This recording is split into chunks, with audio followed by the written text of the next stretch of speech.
Narcotic control bureau and district police local police కలిసి మనము ఇక్కడ ఒక పర్టికులర్ ఇన్ఫర్మేషన్తో ఇక్కడ రైడ్ చేయడం జరిగింది. ఈ రైడ్ చేసిన తాలూకా land owner is Tatineni Balu. Raid చేసిన తర్వాత మనకి ఈ ఎన్డీపీఎస్ సబ్స్టెన్స్ ఆల్ఫ్రాజోలం అనేటటువంటి ఒక డ్రగ్, అంటే ఇది మత్తు కోసం వాడేది, టాడీలో కలుపుతారు మరింత మోర్ హాలుసినేటెడ్ ఫీలింగ్ రావడానికి. సో దానికి సంబంధించిన తయారు చేసేటటువంటి యూనిట్ ఒకటి ఇక్కడ ఎస్టాబ్లిష్ చేసి ఉన్నది. సో దీన్ని అందరూ కలిపి మనము సీజ్ చేసాము. దీంతోపాటు మరో ముగ్గురు ఎవరైతే ఇక్కడ ఆపరేట్ చేస్తారో దీన్ని, ఆ ముగ్గురిని కూడా మనము పట్టుకోవడం జరిగింది. ఈ తాతినేని బాలు అనే వ్యక్తి ల్యాండ్ ఇచ్చాడు. ఇక్కడ ఇది పాత వేరుశనగ పలుకులు మిల్లిది. సో దాని బ్యాక్ సైడ్ ఒక సీక్రెట్ ఛాంబర్ లాగా పెట్టి దీంట్లో ఆల్ఫ్రాజోలం తయారు చేయడానికి కావాల్సినటువంటి ఎక్విప్మెంట్ అంతా పెట్టుకున్నారు. అలాగే రా మెటీరియల్ కూడా పెట్టుకున్నారు. సో ఇమీడియట్గా విత్ ఇన్ నో టైమ్ ఈ ఇన్ఫర్మేషన్ సమ్హౌ స్ప్రెడ్ అండ్ మేమంతా కూడా వచ్చి రైడ్ చేసాము. ఆ నలుగురిని కూడా పట్టుకున్నాం.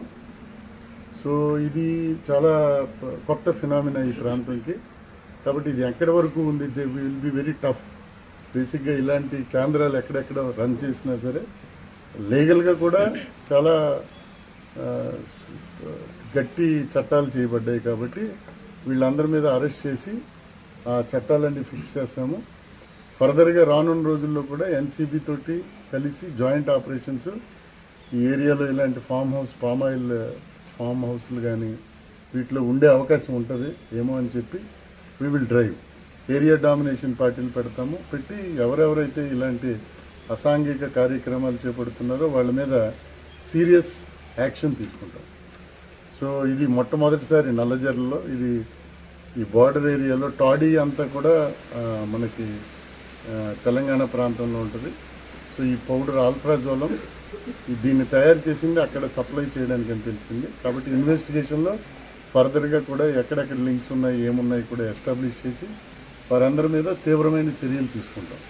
సో ఇక్కడ ఎక్విప్మెంట్కి సంబంధించి డిఫరెంట్ సాల్వెంట్స్ ఉంటాయి తయారు చేయడానికి. ఆయిల్ బాత్స్ అని 2 ఉంటాయి. సో ఆయిల్ బాత్స్ మెషిన్స్ ఉన్నాయి, అలాగే వాక్యూమ్ పంప్ ఒకటి ఉంది, అలాగే ఓవెన్ ఒకటి ఉంది. So this is a process. ఈ ప్రాసెస్ తెలిసిన 2 టెక్నీషియన్స్ కూడా హైదరాబాద్ రిలేటెడ్. సో వాళ్ళని కూడా ఇప్పుడు మనం పట్టుకున్నాము. సో ఇక్కడి నుంచి ఇది లేటెస్ట్ యూనిట్, ఇది లేటెస్ట్ కొత్తగా సీక్రెట్గా పెట్టుకొని చేస్తుంది. ఇమీడియట్గా మనం పట్టుకున్నాం. సో ఇటువంటి అసాంఘిక కార్యక్రమాలకు ఎవరు అలౌ చేయొద్దని, దానివల్ల చాలా ఇబ్బంది కలుగుతుంది, ప్రజల తాలూకా ఆరోగ్యానికి కూడా ఇబ్బంది కలుగుతుంది దీనివల్ల. సో ఎన్డీపీఎస్ యాక్ట్ చాలా సీరియస్ యాక్ట్ ఇది. అలాగే ప్రభుత్వం కూడా 100 days యాక్షన్ ప్లాన్ పెట్టింది డ్రగ్స్ మీద, గాంజా మీద. సో దాంట్లో భాగంగా ఈ జాయింట్ ఆపరేషన్ చేయడం అనేది జరిగింది. సో ఖచ్చితంగా ఇలాంటి కుటీర పరిశ్రమలాగా పెట్టిన వాళ్ళందరి మీద కూడా we will take serious action. దీని వెనకాల రాజకీయ నాయకులు ఏమైనా వస్తుందంటారా?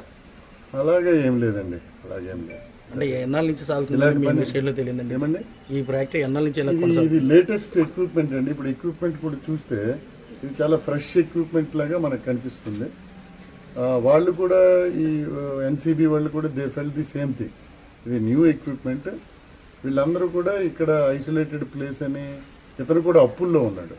ఎవరు ఈ ఏరియా ఈ ల్యాండ్ ఇచ్చిన ఆయన అప్పుల్లో ఉన్నాడు. కాబట్టి సో ఇది వాళ్ళు ట్రాప్ చేసి వాళ్ళు ఇక్కడ పెట్టుకోవడానికి డబ్బులు వస్తాయి అని చెప్పడంతో ఇది ఇచ్చాడు. సో అతని మీద కూడా ఇదంతా క్లోజ్ చేస్తారు, ఇదంతా సీజ్ చేస్తారు. అంటే దీన్ని ఒక రకంగా ఈజీ మనీ కింద, అంటే ఈజీ మనీ కోసం లేదా సంపాదించడానికి ఇలాంటి పద్ధతులు ఎన్నుకుంటున్నారంటారా? సో డ్రగ్స్ అనేది దానివల్ల వచ్చే ప్రాబ్లమే అది. సో వీళ్ళందరూ కూడా ఇది ఈజీ మనీ. వీళ్ళ మీద ఏ కేసులు కట్టేస్తారు? NDPS 25 and 28 sections